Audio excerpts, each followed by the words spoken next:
ఇటీవల కాలంలో సినీ నటుడు ప్రకాష్ రాజ్ చేసినటువంటి వ్యాఖ్యలు వివాదాస్పదంగా మారాయి. శ్రీరాముడు లక్ష్మణుని గురించి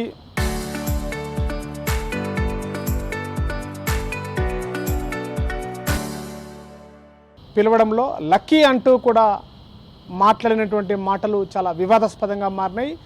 ప్రకాష్ రాజ్ మాట్లాడినటువంటి మాటలపైన ప్రజా సంఘాలు అటు హిందూ సంఘాలు బగ్గుమంటున్నాయి. ప్రస్తుతం మనతో కొంతమంది హిందూ నాయకులు ఉన్నారు, వారితో మాట్లాడేటువంటి ప్రయత్నం చేద్దాం. సార్ చెప్పండి, ఎట్లా చూస్తారు ప్రకాష్ రాజ్ ఇటీవల కాలంలో శ్రీరాముని పైన అసలు వ్యంగ్యంగా మాట్లాడము, ఏం చెప్తారు దీనిపైన, ఎట్లాంటి చెప్తారు? నమస్తే, నా పేరు సతీష్.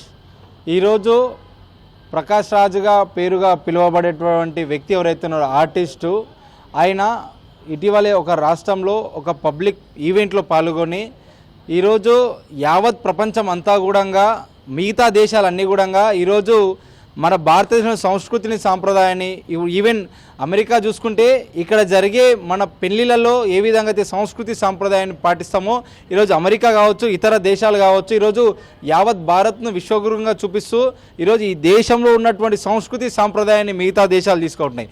అదేవిధంగా ఈరోజు ఈ దేశంలో పుట్టి, ఈ దేశంలో పెరిగి, ఈ దేశం గాలి పీల్చుకుంటూ, ఈ దేశంలో సంపాదించినటువంటి సొమ్ము తినుకుంటూ కొంతమంది పరదేశానికి బాట పట్టేటట్టుగా ఈరోజు ఫిలిం స్టార్లు కూడా కొంతమంది మోపారు. దానికి బెస్ట్ ఎగ్జాంపుల్ ప్రకాష్ రాజ్ గారు. అయ్యా ప్రకాష్ రాజ్ గారు, మిమ్మల్ని ఒకటే ప్రశ్న ఈరోజు పాలమూరు గడ్డ నుంచి సూటిగా అడుగుతూ ఉన్నాం మిమ్మల్ని.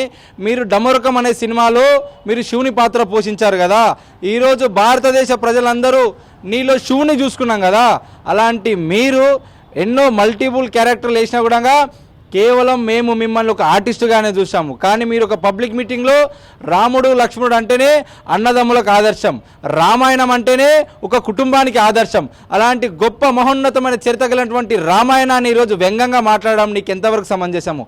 ఈరోజు మీరు ఘనంగా ఇదే మొండి వైఖరి వీడి అడ్డగోలిగా మీ నోటికి వచ్చినట్టు మాట్లాడితే ఈరోజు యావత్ హిందూ సమాజం చూస్తున్నోరుకునే పరిస్థితులు లేవు. ఎందుకంటే మిమ్మల్ని ఫిలిం ఇండస్ట్రీ గారు వచ్చేసి అక్కడ ఫిలిం స్టార్ని ముట్టడించి మీకు రానున్న భవిష్యత్తు లేకుండా చేస్తామని మరొకసారి పాలమూరు గడ్డ నుంచి హెచ్చరిస్తూ ఉన్నాను.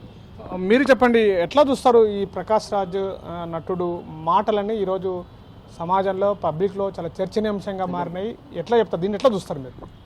అయితే ప్రకాష్ రాజ్ అనేటువంటి వాడు మనకు ఒక హిందూ అనేది కాదు, అతను ఒక క్రిస్టియన్ కాబట్టి అతను మన రామలక్ష్మణుల్ని ఇలా మాట్లాడుతున్నారు. అదే ఒక హిందూ అయితే తన అసలు ఇలాంటి మాటలు అనే నోరు కూడా అతనికి రాదు. ఇప్పటికైనా చెప్తున్నాను, ఈ యొక్క మాటని తను వెనక్కి తీసుకుంటే తనకి ఎంతో మంచిది. లేనిచో ఎప్పుడైతే ఇంకోసారి ఈ పాలమూరు గడ్డ మీద కానీ తెలంగాణ గడ్డ మీద కానీ కాలు పెట్టాలని భయపడవలసి వస్తుంది. ఇది అంటే ప్రకాష్ రాజ్ సినీ నటుడు మాట్లాడినటువంటి మాటలు కూడా తన మాటల్ని వెంటనే వెనక్కి తీసుకోవాలి అటువైపుగా చూస్తున్నారు. మరోవైపు కూడా తెలంగాణ గడ్డపైన ఇలాంటి మాటలు మాట్లాడము దేశంలోనే ఈరోజు ప్రపంచంలోనే దేశము అనేటువంటి దానిపైన ఒక శ్రీరాముడు లక్ష్మణుడు అనేటువంటి ఒక ఆదర్శంగా ఉన్నటువంటి ఒక వ్యక్తులను ఇట్లా చులకన చేసి మాట్లాడడం అనేది కూడా సరికాదు. వీటి పైన కూడా వెంటనే చర్యలు తీసుకోవాలి. అటు ఫిలిం ఛాంబర్ల పైన కూడా ఫోటోగ్రఫీ మినిస్టర్ కూడా దీనిపైన యాక్షన్ తీసుకోవాలని చెప్పేసి కూడా హిందూ సంఘాలు కోరుతున్నటువంటి పరిస్థితి. కెమెరా పర్సన్ నర్సింగ్తో శివాజీ, RTV, మహబూబ్ నగర్ జిల్లా.